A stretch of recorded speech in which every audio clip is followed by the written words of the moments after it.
Hey guys, this is John Hansen with That Video Game Blog. The first Legend of Zelda Breath of the Wild expansion came out yesterday called The Master Trials. This expansion does not add much to change the game, but instead can just affect how you play the base game. The first addition to the game is the Trial of the Sword. Essentially, this is the Eventide Island mission on steroids. In this trial, Link is stripped of all armor, weapons, and food, and must defeat all enemies on several floors with the supplies found on those floors. I gave this a couple tries, and it does seem like it will be difficult to complete. I believe the reward for beating all floors is a constant power-up to the Master Sword, so for people who haven't yet beat the game, I think it is worth it. But for me, I've already defeated Ganon and beaten all the shrines, so the reward just doesn't feel like worth the trouble for me to complete it. The Hero's Path is the second part of the DLC.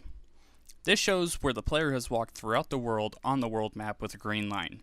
For someone who hasn't found all the shrines, or is maybe looking to find what else is out there in the world that they haven't found yet, this can come in handy, as you can see where you haven't looked, where you haven't been, and really cover the entire world. It will cover up to 200 hours of exploring.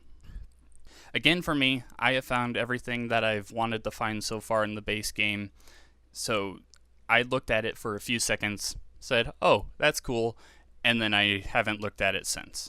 And I don't plan on using it again. Master Mode has been brought into the game as well. This will definitely be the most interesting addition for me. This is essentially a hard mode for the game, and the game is already pretty difficult when you first start out. The enemies are tougher, replenish health, they see you easier, and they will be scattered throughout the world on floating platforms. Your old save cannot be converted to Master Mode. You must start a new game to play it. So everything you've gained so far in the game you cannot carry with you into Master Mode. While I do not feel a hard mode should be locked behind a paywall, this will most likely be where I spend most of my time with this expansion. It doesn't necessarily change the gameplay, but starting over with this difficulty spike sounds like some fun to me. I don't know if I will complete the game in Master Mode, but I definitely feel like I could spend some hours playing it again. The travel medallion can be found and will allow the player to make one custom fast travel point. It's not a big addition to the game, but it is kind of cool to be able to fast travel somewhere besides a shrine. The last addition to the game is a host of new armor pieces.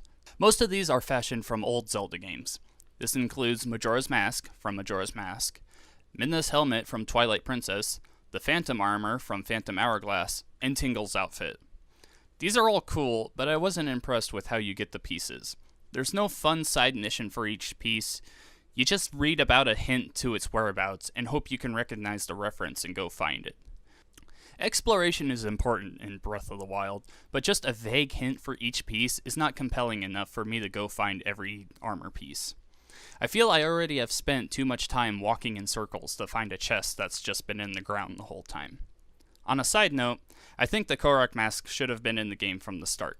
Finding it now will not motivate me to find all 900 Korok seeds, but I think I would feel different if I got it back in March. It can come in handy for anyone who is still searching for Korok seeds, but it does not motivate me to go find them all.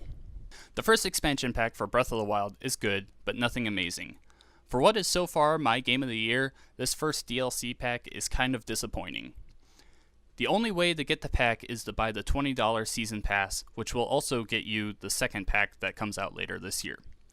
So if you think about this pack being $10, it feels a little overpriced to me. If this were to hit the store on its own, I wouldn't recommend spending over $5 on this. So if you are a fan of Breath of the Wild and haven't bought the season pass yet, you are completely fine waiting until the second pack comes out later this year.